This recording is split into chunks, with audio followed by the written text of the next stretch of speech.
नमस्कार, बहुत स्वागत है आपका। आप देख रहे हैं धर्मा संवाद।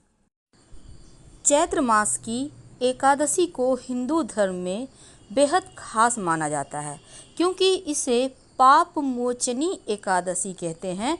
पापों को नष्ट करने वाली एकादशी है। मान्यता है कि इस एकादशी के व्रत के प्रभाव से भक्तों के सभी पाप नष्ट हो जाते हैं और इस बार पाप मोचनी एकादशी 7 अप्रैल बुधवार के दिन मनाई जाएगी। एकादशी तिथि भगवान श्री हरि विष्णु को समर्पित है और ऐसे में इस दिन भगवान विष्णु की विधि विधान से पूजा की जाती है। पाप मोचनी एकादशी की अगर हम धार्मिक मान्यताओं की माने तो इसका महत्व खुद भगवान श्री कृष्ण ने अर्जुन को बताया था।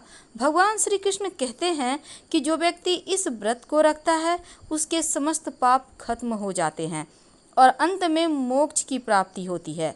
मान्यता है कि एकादशी व्रत को विधि विधान से रखने से समस्त मनोकामनाएं पूर्ण होती हैं।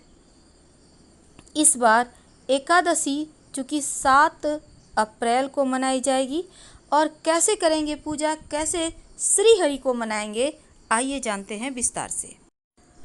एकादशी के दिन सबसे पहले सुबह उठकर स्नान करके साफ वस्त्र धारण करें, फिर व्रत रखने का संकल्प लें। इसके बाद अपने घर के पूजा स्थान पर जहां पूजा करते हैं अच्छे से साफ सफाई करें। फिर एक वेदी बनाएं या आप चाहें तो एक लकड़ी के पाटे पर आप 7 तरह के जो अनाज हैं उसको रखना है और ये अनाज होगा धान, उड़द, मूंग, गेहूं, चना, जौ, चावल, बाजरा। अगर आपके पास 7 तरह के अनाज नहीं है, याद रखिए लकड़ी के पाटे पर आपको कपड़े बिछा लेना है, फिर रखना है। और इसके बाद अगर आप 7 तरह के नहीं हैं तो सिर्फ चावल रख दीजिए या धान रख दीजिए। वेदी के ऊपर एक कलश स्थापित करें। कलश मिट्टी का भी हो सकता है, आपके पास लोटा है उसको ही रखें। अब इसमें आम के या अशोक के 5 पत्ते वाले आप पंचपल्लव जिसको कहते हैं उसमें लगा दें। फिर कलश में एक सुपारी, एक सिक्का डाल दें। अब इस कलश के ऊपर आम के जो पत्ते आपने रखे हैं इसके ऊपर कोई फल रख दें। फिर भगवान श्री हरि की तस्वीर या मूर्ति को रखिए। अब भगवान श्री हरि की पूजा शुरू करें। सबसे पहले श्री हरि को पीले पुष्प अर्पित करें। मौसम के अनुसार जो भी फल आपको मिले उन्हें भोग लगाएं। तुलसी का दल यानी तुलसी का पत्ता जरूर अर्पित कीजिएगा, क्योंकि बिना तुलसी के पत्ते का वो भोग स्वीकार नहीं करते हैं। इसके साथ ही अगर संभव हो तो पंचामृत का भोग जरूर लगाइए। तुलसी के पत्ते डालकर दूध, दही, घी, शहद और शक्कर मिलाकर पंचामृत तैयार होगा। फिर धूप दीप दिखाकर श्री हरि को आरती करें। लेकिन एक बात रखिए याद, वहाँ पर थोड़ा सा कॉइन जरूर रखिएगा, क्योंकि श्री हरि की पूजा में कॉइन रखने का विशेष विधान है। इसके बाद में उस कॉइन को आप संभाल कर रख लीजिएगा, क्योंकि ये कॉइन सिद्ध हो जाता है। तो आगे की चीज़ें बारे में और जानकारी देंगे, लेकिन उसके पहले आपको हमने बताया कि देखिए पूजा करने का जो मुहूर्त है, ब्रह्म मुहूर्त में जब आप पूजा करेंगे तो सुबह 4:21 से 8 अप्रैल से यहाँ पर 5-7 तक है। और अगर विजय मुहूर्त की बात करें तो दोपहर 2:17 से शाम 3:07 तक। गोधूली मुहूर्त की बात करें तो 7 अप्रैल को ही शाम 6:16 से शाम 6:40 तक। अमृत काल है शाम 4:44 से शाम 6:24 तक। और निशिता काल की पूजा होगी रात 11:48 से रात 12:33 तक, जो कि 8 अप्रैल हो जाएगा। तो इस एकादशी व्रत का जो पारण का मुहूर्त है वो सबसे ज़्यादा महत्व रखता है और पारण होगा 8 अप्रैल को दोपहर 1:39 से शाम 4:11 तक, क्योंकि पारण तिथि के दिन हरिवासर समाप्त होने का समय 8:40 सुबह तक है। तो अब आइए जानते हैं आगे की पूजा विधि। तो जब आप रात में पूजा करेंगे। वैसे तो एकादशी व्रत में रात में सोना नहीं चाहिए, बल्कि भजन कीर्तन करते हुए जागरण करना चाहिए। लेकिन अगर आप नहीं ऐसा कर पा रहे हैं, कोई बात नहीं।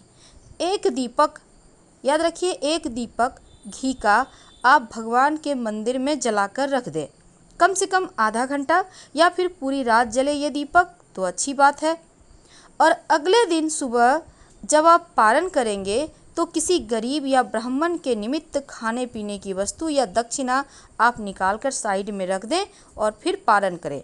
आप चाहें तो किसी को भोजन भी करा सकते हैं और इस तरह से आपका पारण हो जाएगा।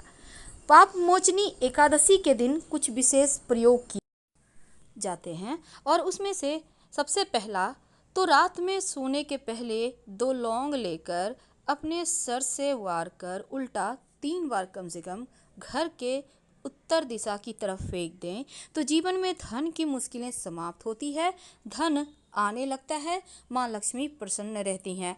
और जब दीपक वगैरह जलाइएगा तो लौंग डाल के तो जलाना ही है, क्योंकि ये मनोकामनाओं की पूर्ति करता है।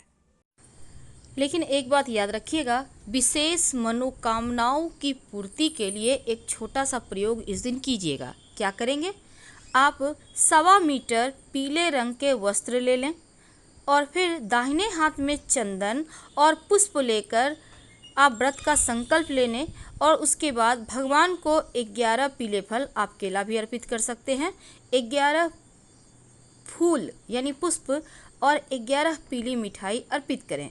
फिर उन्हें पीला चंदन और पीला जनेऊ अर्पित करें और फिर बैठकर वहीं पर विष्णु सहस्त्र नाम का जप करें या फिर भगवत कथा का पाठ करें या गीता के 11वें अध्याय का पाठ करें और आपकी विशेष जो मनोकामना है उसकी पूर्ति के लिए भगवान से प्रार्थना करें तो आपकी विशेष मनोकामना पूर्ण हो जाती है।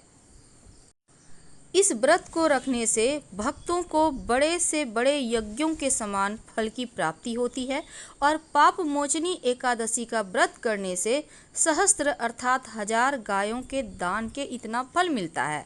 ब्रह्म हत्या, स्वर्ण चोरी, सुरापान, गुरुपत्नी गमन जैसे महापाप भी इस व्रत को रखने से दूर हो जाते हैं और इस एकादशी तिथि का बड़ा ही धार्मिक महत्व है।